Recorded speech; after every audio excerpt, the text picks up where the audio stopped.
নমস্কার বন্ধুরা, আজকের ভিডিওতে আমরা জানব সুখ, শান্তি ও আর্থিক সমৃদ্ধি বাড়ানোর 30টি সহজ ঘরোয়া টিপস।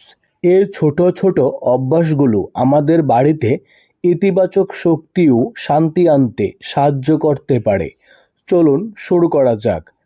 1 নম্বর, প্রতিদিন সকালে ঘর পরিষ্কার রাখুন। পরিষ্কার ঘরে ইতিবাচক শক্তি থাকে।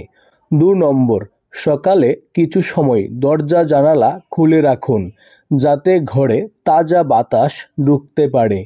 3 নম্বর, প্রতিদিন ধূপ বা আগরবাতি জ্বালালে ঘরের পরিবেশ পবিত্র থাকে।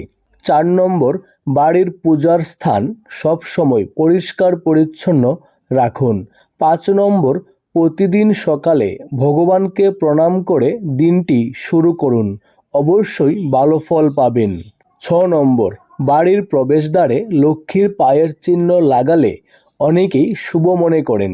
7 নম্বর, সন্ধ্যায় বাড়িতে প্রদীপ জ্বালানো খুবই শুভ বলে মনে করা হয়, তাই প্রতিদিন সন্ধ্যায় বাড়িতে প্রদীপ জ্বালাবেন। 8 নম্বর, রান্নাঘর সবসময় পরিষ্কার রাখার চেষ্টা করুন।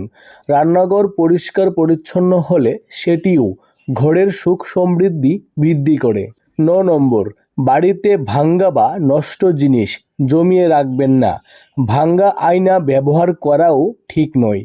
10 নম্বর, বাড়িতে তুলসীর গাছ লাগানো অত্যন্ত শুভ বলে মনে করা হয়, তাই বাড়িতে অবশ্যই তুলসীর গাছ লাগিয়ে রাখবেন।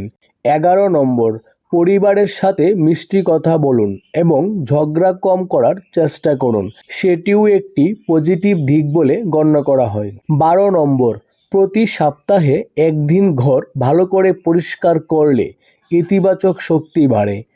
13 নম্বর, দরিদ্র মানুষকে সাহায্য বা দান করলে জীবনে সমৃদ্ধি আসে বলে মনে করা হয়। 14 নম্বর, প্রতিদিন সকালে সূর্যকে 1 গ্লাস জল অর্পণ করতে পারেন, যার ফলে ঘরের ইতিবাচক শক্তি বাড়ে। 15 নম্বর, ঘরের উত্তর পূর্ব দিক পরিষ্কার রাখা শুভ বলে ধরা হয়। 16 নম্বর, খাবার কখনো নষ্ট করবেন না, যার ফলে লক্ষ্মীদেবী রুষ্ট হয়ে যান। 17 নম্বর, পরিবারের বড়দের সম্মান করুন। 18 নম্বর, শুক্রবার বাড়িতে মিষ্টি রান্না করলে অনেকেই এটিকে শুভ মনে করেন। 19 নম্বর, বাড়িতে সবসময় হাসিখুশি পরিবেশ রাখার চেষ্টা করুন। 20 নম্বর, টাকা রাখার জায়গা পরিষ্কার রাখুন। 21 নম্বর, মানিব্যাগে অপ্রয়োজনীয় কাগজ রাখবেন না। 22 নম্বর, মঙ্গলবার বা শনিবার হনুমানজির নাম স্মরণ করতে পারেন। সম্ভব হলে প্রতিদিন হনুমান চল্লিশা পড়ার অভ্যাস গড়ে তুলুন। 23 নম্বর, ঘরে ইতিবাচক ছবি বা দেবতার ছবি রাখুন।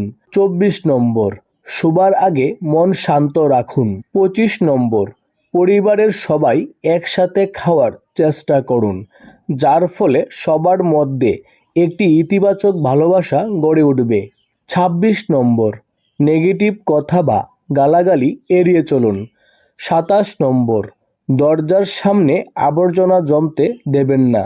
28 নম্বর, প্রতিদিন ঈশ্বরের প্রতি কৃতজ্ঞতা প্রকাশ করার অভ্যাস গড়ে তুলুন। 29 নম্বর, সৎপথে চলুন ও ঈশ্বরের প্রতি বিশ্বাস রাখুন, এমনিতেই আপনার ঘরের শান্তি এবং আর্থিক উন্নতি বৃদ্ধি পাবে। বন্ধুরা, এই ছোট ছোট অভ্যাসগুলোই আমাদের জীবনে সুখ, শান্তি ও সমৃদ্ধি আনতে সাহায্য করতে পারে। ভিডিওটি ভালো লাগলে লাইক, শেয়ার ও চ্যানেলটি সাবস্ক্রাইব করতে ভুলবেন না। ধন্যবাদ।